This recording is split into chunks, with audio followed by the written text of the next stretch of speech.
महाराष्ट्र समेत पूरा मुल्क कोरोना वबा से जूझ रहा है और इस वजह से लॉकडाउन में तौसीह कर दी गई है। कोरोना वायरस से लोगों की हिफाजत के लिए मुश्किल की इस घड़ी में पुलिस के आला अफसरान सड़क पर कानून का फर्ज तो निभा रहे हैं, साथ ही भूखों की भूख मिटाकर इंसानियत का फर्ज भी निभा रहे हैं। महाराष्ट्र के मारूफ आईपीएस ऑफिसर कैसर खालिद अपनी तंजीम पासबान अदब के जरिए रोजाना 15,000 लोगों में खाना तकसीम कर रहे हैं। ख्याल रहे कि लॉकडाउन की वजह से सबसे ज्यादा गरीब तबका मुतासिर हुआ है। कैसर खालिद और उनकी टीम मुंबई और उससे मुतसल इलाकों में जरूरतमंदों को खाना फराहम कर रहे हैं। तंजीम के रुकन अरशद खान अपने साथियों के साथ घरों तक पहुंच रहे हैं और फूड पैकेट के अलावा राशन किट भी तकसीम कर रहे हैं। ये तमाम काम कैसर खालिद की सरबराही में अंजाम दिया जा रहा है। कैसर खालिद इस वक्त हमारे साथ जुड़ चुके हैं। कैसर खालिद साहब, आपका न्यूज़ 18 उर्दू में खैर मकदम है। सबसे पहले तो कैसर साहब आपसे ये जानना चाहूंगी कि कोरोना के जो क्राइसिस महाराष्ट्र में है उससे पुलिस डिपार्टमेंट सिक्योरिटी के लिहाज से किस तरह से हैंडल कर रही है?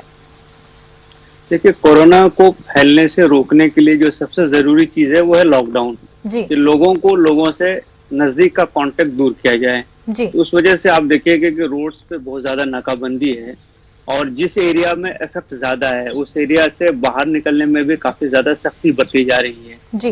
अब आदमी एक किस्म की लाइफ का आप ये कहें कि आदी हो जाता है कि निकलना घूमना फिरना ये उसके मामूल में शामिल होता है जी। दूसरी प्रॉब्लम या दूसरी बड़ी मुश्किल जो शहरों में है वो ये है कि घर बहुत छोटे छोटे होते हैं और फैमिली साइज बड़ी होती है। बल्कि अगर आप ईस्टर्न सबर्ब में जाइएगा मुंबई के शिवाजी नगर, गोवंडी, चेंबूर, टोंबे, चीता कैंप, मानखुर्द, ये जो एरियाज हैं ये ज्यादातर वर्कर के एरियाज हैं। जरी के वर्कर हैं, टेलरिंग के वर्कर हैं, लेदर के वर्कर हैं। अब एक रूम में 15-20 बच्चे रहते हैं। अब आप ये समझिए कि वो लॉकडाउन में वहाँ अटके हुए हैं। कई जगह पे तो ये सिस्टम है कि लोग शिफ्ट में सोते हैं और बाकी लोग काम करते हैं, तो बड़ी मुश्किल होती है। पुलिस के सामने परेशानी ह्यूमन भी है और एक चैलेंज तो है ही कि लोगों को घरों से बाहर निकलने से रोका जाए जी। दूसरी चीज ये होती है कि बहुत सारे लोग एसेंशियल सप्लाईज लेने की वजह से या उसके नाम पे भी बाहर निकलते हैं। बहुत लोगों को वॉक की आदत होती है, इस किस्म की चीजें हैं। तो यहाँ समझा बुझा के पेशेंस से एक्सप्लेन करते हुए चीजों को करना बहुत जरूरी होता है। अभी हुकूमत ने ये रूल नाफिज किया है कि जो बाहर निकलेंगे उनके पास मास्क होना जरूरी है। अब बहुत सारे लोगों को इस बात का इल्म नहीं है तो वो जीरा भी करते हैं, तो उनको समझाना और समझा के टैक्टफुली ये बताना कि बाहर नहीं निकलना उनके हक में कैसे बेहतर है, मुझे लगता है कि एक बड़ा चैलेंज ये हमारे सामने है। और इसके अलावा जो एरिया ज्यादा अफेक्टेड हैं, जहाँ बिल्डिंग्स अफेक्टेड हैं, जहाँ पूरा का पूरा एरिया जो है अब ये समझ लीजिए कि एक किस्म से आइसोलेट कर दिया गया है, वहाँ पे फूड पहुंचाना, क्योंकि राशन लिमिटेड है लोगों के पास, गैस सप्लाईज लिमिटेड होती हैं, तो वो चैलेंजेस हैं जो जिससे हम जूझ रहे हैं। और ये आप समझिए कि चूंकि मुंबई में वर्कर्स की एक बड़ी तादाद है और स्लम्स में रहने वालों की एक बड़ी तादाद है, बिल्कुल, तो इनको बहुत ज्यादा मुश्किलों का सामना करना पड़ रहा है। बिल्कुल कैसर साहब, आपने कहा कि जिस तरह से वर्कर्स की काफी तादाद है, माइग्रेंट वर्कर्स की काफी तादाद है वहां पर, ऐसे में उनकी हिफाजत के लिए भी पुलिस डिपार्टमेंट क्या कुछ इकदाम कर रही है? देखिए, हिफाजत के लिए जो एक कदम उठाना है तो सबसे पहले तो है कि जान की हिफाजत जी। अगर आदमी जिंदा है तो उसके आगे बाकी चीजें शुरू होती है। तो सबसे मेजर प्रॉब्लम यहाँ पे फूड का है, क्योंकि इन लोगों के पास 1 दिन 2 दिन का राशन हुआ करता था, ये रोज कमाते थे, रोज खाते थे। अब ये समझिए कि अंदाजन 20-22 दिन से ये लॉकडाउन चल रहा है और 3 मई तक अब इसको बढ़ा दिया गया है। तो बड़ा मसला भूख का हो गया है पैदा जी। तो एक तो उसके लिए जैसे हम लोगों ने अपनी तंजीम की तरफ से और बहुत सारे ट्रस्ट से, एनजीओ से हाथ मिलाकर उनके साथ कोलैबोरेशन करके अंदाजन आज 15,000 फूड पैकेट्स हम डिस्ट्रीब्यूट करवा रहे हैं जी। उसी ढंग से और भी बहुत सारे इलाकों में बहुत सारे एनजीओ काम कर रहे हैं। तो एक तो है कि इनको खाना पहुंचना चाहिए, 2 वक्त हो सके तो बहुत ही अच्छा है, नहीं तो कम से कम 1 वक्त का तो खाना पहुंचना चाहिए जी। दूसरा है कि जो खाना बना सकते हैं जिस पोजीशन में, अब उनकी गैस खत्म हो गई है या उनके पास केरोसिन नहीं है, तो वो उनके पास पहुंचना जरूरी है। तीसरी बात यह है कि जो अभी गवर्नमेंट की तरफ से बड़ा अच्छा एक इनिशिएटिव है कि गवर्नमेंट खुद जगह जगह जा करके लोगों का टेस्ट कर रही है, तो उस टेस्ट में लोगों ने कोऑपरेट करना। चौथी चीज, लोगों को घरों से बाहर निकलने, रोड पे घूमने फिरने इससे मना करना, उनको उनके इलाकों में कंटेन करना। 5वीं चीज है कि एसेंशियल कमोडिटीज है उनकी प्राइस बहुत ज्यादा नहीं बढ़ जाए, प्रॉफिटरिंग नहीं हो, उसके बारे में भी थोड़ी काम करना, थोड़ा कार्रवाई करना, ये चैलेंजेस हैं जो पुलिस के सामने इस वक्त हैं। और एक बहुत बड़ा चैलेंज जो है वो कोऑर्डिनेशन का है, क्योंकि इसमें बहुत बड़ा पार्ट जो है म्युनिसिपल कॉर्पोरेशंस का या लोकल एडमिनिस्ट्रेशन, जो कि रेवेन्यू एडमिनिस्ट्रेशन जिसको आप कहते हैं, उनका है। ऐसे हालात में उनके साथ कोऑर्डिनेट करते हुए, समझिए कि जैसे मैं एक मिसाल बता रहा हूँ कि आपने लोगों को आइसोलेट कर दिया, अब जो है उनको एक सेंटर पे ले जाया गया है जहाँ उनको क्वारंटीन कर दिया गया है। अब 14 दिन हो गए, 14 दिन के बाद अगर उनकी रिपोर्ट निगेटिव हो गई तो अब उनको ख्वाहिश क्या होती है कि उनको घर जाना है। अब घर जाने के लिए क्या प्रोसीजर है, अगर उनको वहां से निकलना है तो उसके बारे में उनको इत्तला देना बहुत जरूरी है कि ये प्रोसीजर है, ये फॉर्म है, इस ढंग से अप्लाई होता है, आप ऐसे करेंगे तो जा सकते हैं, इससे आपको फॉर्म मिल जाएगा। दूसरी जो इमरजेंसीज है, जैसे डेथ है, सीरियस मेडिकल इमरजेंसी है, ऐसे चीजों में, ऐसे वक्त में लोगों को निकलना पड़ता है, जाना पड़ता है, वो जरूरी होता है। तो उस वक्त उनको परमिशन कैसे मिलेगी? रिलीफ डिस्ट्रीब्यूशन में जो लोग लगे हुए हैं, जो गाड़ियां लगी हुई हैं, उनको परमिशन का क्या सिस्टम होगा?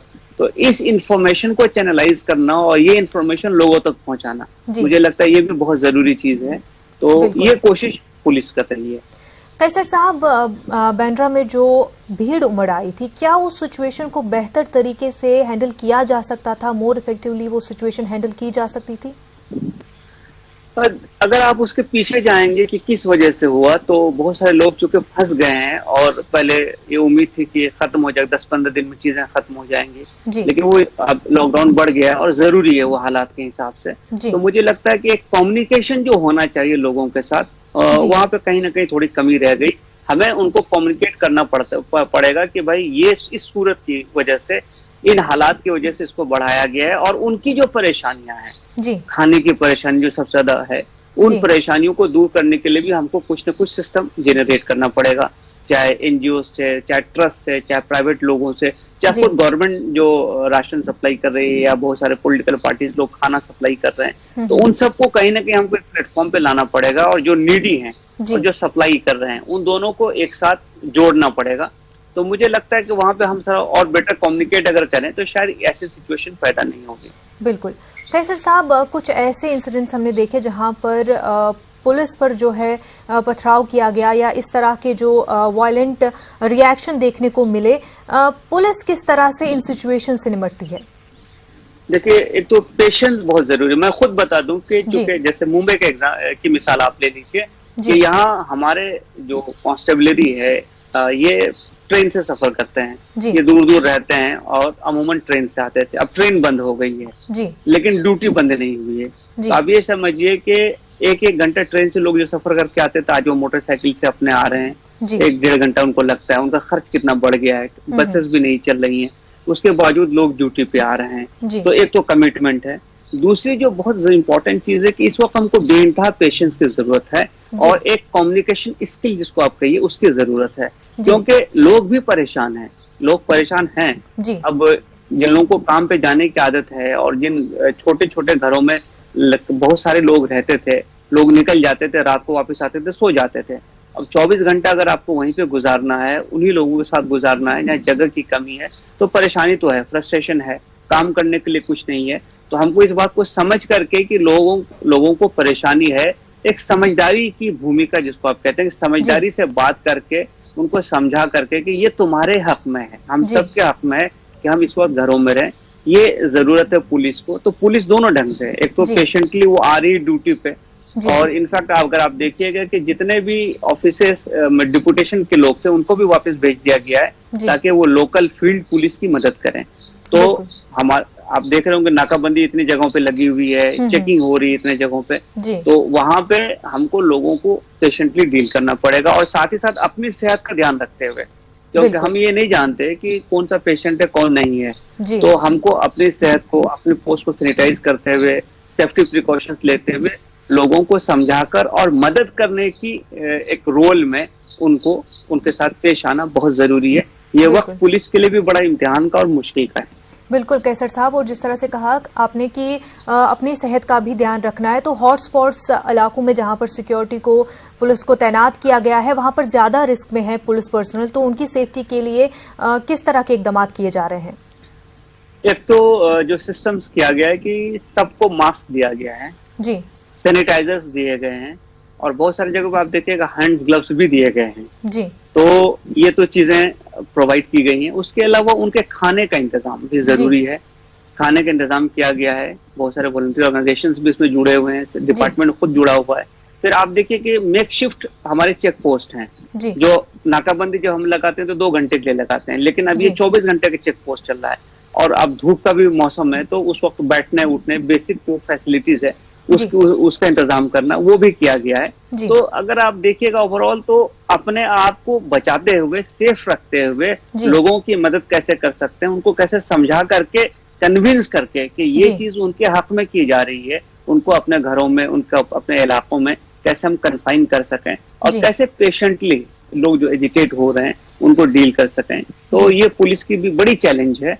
और मुझे खुशी है कि आज अंदाजन आप ये समझ लीजिए 24 तारीख से लॉकडाउन चल रहा है तो 20 और 26 दिन हो गया, लेकिन आपको ऐसे इंसिडेंट नहीं मिलेंगे पुलिस ने किसी को मारपीट किए और कुछ किया। शुरू में कुछ इंसिडेंट हुए थे, लेकिन जब ब्रीफिंग प्रॉपर हो गई कि ये हम लोगों के लिए है, लोगों को समझाना हमारा काम है, उनको अपने घरों तक रोकना हमारा काम है, तो उसके बाद आप देखिए कि पूरे मुल्क में काफी स्मूथली ये लॉकडाउन का इम्प्लीमेंटेशन चल रहा है। बिल्कुल। कैसर साहब, अगर एक और चैलेंज की बात करें तो पुलिस को इस वक्त ओवरटाइम करना पड़ रहा है, अपनी ड्यूटी से ज्यादा वक्त देना पड़ रहा है। इस तरह के चैलेंज को किस तरह से पुलिस जो है टैकल कर रही है?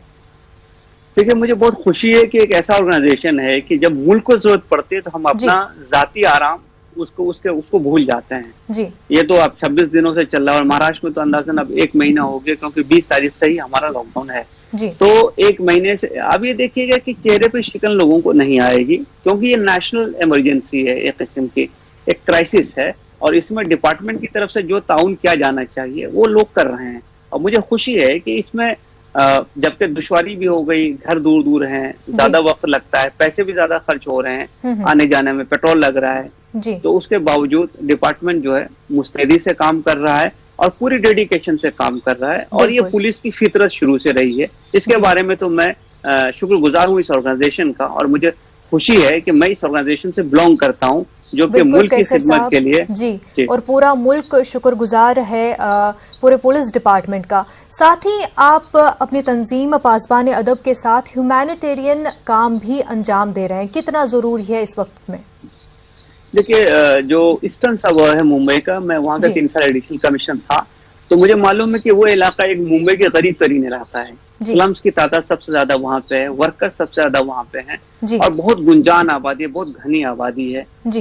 अब जब हमने देखा कि लॉकडाउन हो गया और इनके पास राशन खत्म होता जा रहा है, 1 दिन 2 दिन का राशन हुआ करता है, तो 20 तारीख से ही हम लोगों ने कई चीजें शुरू की। एक तो पहले मास डिस्ट्रीब्यूशन शुरू किया, फिर ड्राई राशन देना शुरू किया, फिर ये देखना नजर आने लगा कि ये खाना बना भी नहीं सकते हैं जी। तो फिर हम लोगों ने फूड पैकेट्स का इंतजाम किया, अलग अलग ट्रस्ट से, एनजीओ से हम लोगों ने इसमें ताउन लिया है। बल्कि मैं आपको मतलब बताते हुए मुझे खुशी हो रही है कि जैसे यहाँ गरिमा फाउंडेशन है, टाटा ट्रस्ट है, रिलायंस फाउंडेशन है जी, प्रयास ट्रस्ट है, मशहूर जो शेफ हैं संजीव कपूर साहब उनका ट्रस्ट है, आस्था ग्रुप है, क्वालिटी बेकरी है, HDFC बैंक है, इन सारे लोगों ने फूड पैकेट, ड्राई राशन ये देने में मदद की है।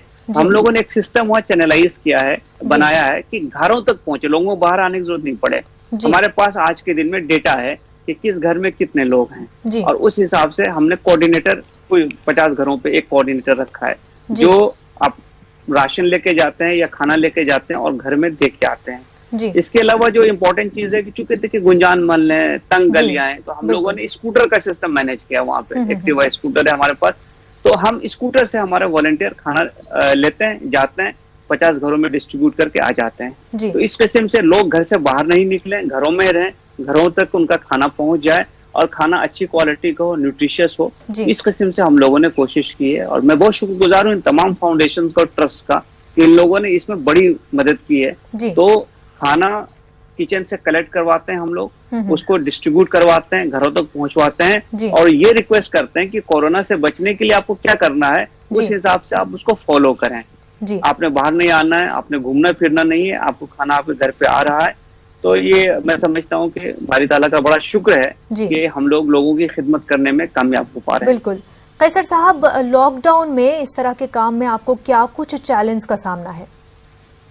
चैलेंज तो सबसे बड़ा ये है कि मांगने वाले बहुत ज्यादा हैं और हम उतना खाना नहीं पहुंचा पा रहे हैं क्योंकि हमारे रिसोर्सेस लिमिटेड हैं जी। अब कई जगह पे मुझे शदीद रंज भी होता है कि शायद हम एक वक्त का ही खाना दे पाते हैं जी। तो जब लोगों के चेहरे देखता हूँ, बच्चों को देखता हूँ, वर्कर्स को देखता हूँ, तो मुझे इस बात का रंज होता है कि हम उनकी जितनी खिदमत करना चाहिए नहीं कर पा रहे हैं। तो एक तो ये चीज है।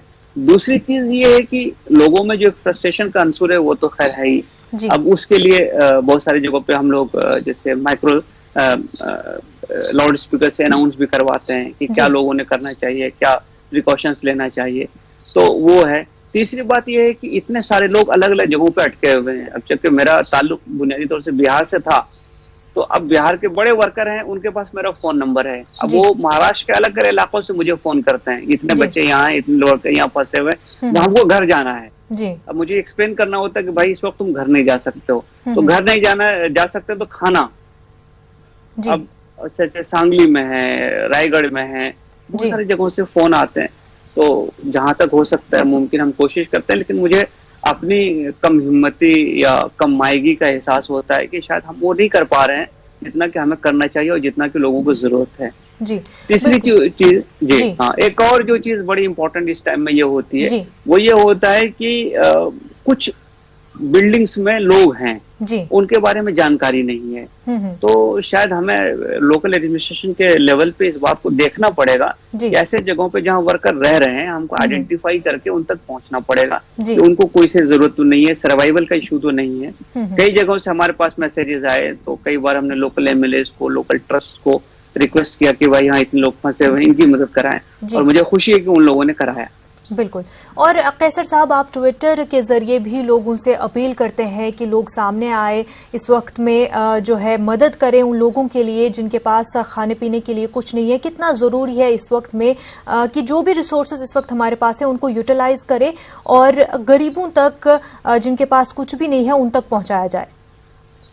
मैं समझता हूँ कि इंसानियत की खिदमत का इससे बेहतर कोई मौका नहीं आ सकता है जी। कि बाकी जगहों पे तो आदमी जिंदा है, सरवाइव कर रहा है, उसकी दूसरी जरूरियात हैं जिसको आप पूरा करते हैं, लेकिन जिंदगी को बचाने के लिए जो जरूरी चीज है, ग़िज़ा, खाना, अगर आप उसमें मदद करते हैं तो शायद आप बुनियादी तौर से इंसान के सर्वाइवल में उसकी मदद करते हैं। इसीलिए मैंने सोशल मीडिया हैंडल पे बहुत लोगों को अपील की है कि जो लोग खाना दे सकते हैं या दूसरे किस्म का ताउन कर सकते हैं, राशन दे सकते हैं, इस सिस्टम से हमारे पास पूरा मौजूद है। हमारे पास आइडेंटिफाइड लोग हैं, हमारे पास मालूम है कि कहाँ पे हैं जिनको हम एक ही वक्त का खाना दे पा रहे हैं, तो हम 2 वक्त का खाना कैसे दे पाएं और कहाँ कहाँ जरूरत है। तो मैं अपील करता हूँ कि लोग इसमें जुड़ें, और वो हमारे भाई हैं, वो हमारे मुल्क के शहरी हैं, उनकी भी जिम्मेदारी हमारे कंधों पे है। हमको हमारे मालिक ने इतना बाशऊर बनाया और ऐसी जिंदगी दी है कि हमको खाने पीने या रहने का कोई मसला नहीं है, लेकिन जिनके लिए मसला है तो शायद उनकी खिदमत का इससे बेहतर कोई मौका नहीं हो सकता है। बिल्कुल, इसीलिए मैं ये अपील करता हूँ। जी बिल्कुल कैसर साहब, आपका बेहद शुक्रिया हमारे साथ बातचीत करने के लिए। शुक्रिया।